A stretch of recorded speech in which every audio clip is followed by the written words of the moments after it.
আমাৰ এল গগৈ দা, লক্ষী গগৈ দা, আবু দা, ফুকন দা, ইয়া চন্দ্ৰ দা, আমি বৰ্তমান আছোঁ এক্স মিনিষ্টাৰ খুনচাৰ সমষ্টি।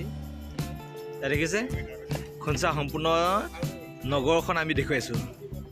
আবুদাৰ ককাইক অৰুণাচল তথা খুনচাৰ প্ৰাক্তন মন্ত্ৰী আছিল আৰু তেখেতৰ ঘৰত আহিবলৈ পাই আমি নথৈ আনন্দিত হৈছোঁ।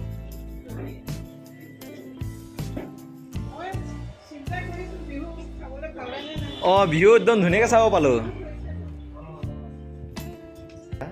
যেতিয়া তেওঁলোকৰ ঘৰলৈ অতিথি আহে তেতিয়া ইয়াতে সাধাৰণতে বহি কথা বতৰা পাতিবলৈ আমাৰ আবুদাৰ ককায়েকৰ ঘৰত অল ইণ্ডিয়া লিমিটেডৰ বকবাৰ ছেকশ্যনত যিজন আমাৰ ছিনিয়ৰ টেকনিচিয়ান আমাৰ চিকেন আবু, তেখেতৰ ককায়েকৰ ঘৰত আৱাসত আমি উপস্থিত আছোঁ।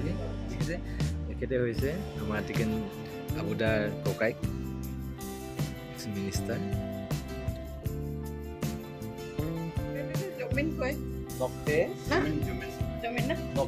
জমিন।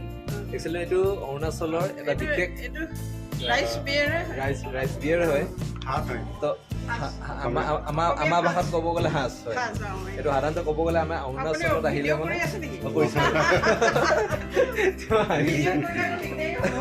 আমি যেনেকৈ অসমত তামোল পানেৰে সন্মান যাচোঁ, তেনেকৈ অৰুণাচলতো তেওঁলোকে নক্তে জমিন বুলি এই জুলীয়া পদাৰ্থবিধিৰে তেওঁলোকে সন্মান যাচে।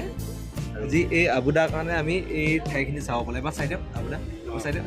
এওঁৰ কাৰণে আজি আমি খুনচাৰ এই ফেষ্টিভেলটো আমি উপভোগ কৰিব পালোঁ। গতিকে আমাৰ লগত সহযোগ কৰা এই ফুকন দা হওক, চন্দ্ৰ দা হওক, আমাৰ গগৈদাও বহি আছে। ভাল লাগিছে। নিশ্চয় আমি অহা বছৰ আমি বিহু সময়তো সেই লোক বুলি এটা ফেষ্টিভেল আয়োজন কৰে তেওঁলোকে বা অনুষ্ঠিত কৰে। গতিকে সেইটো ফেষ্টিভেল আমি চাব।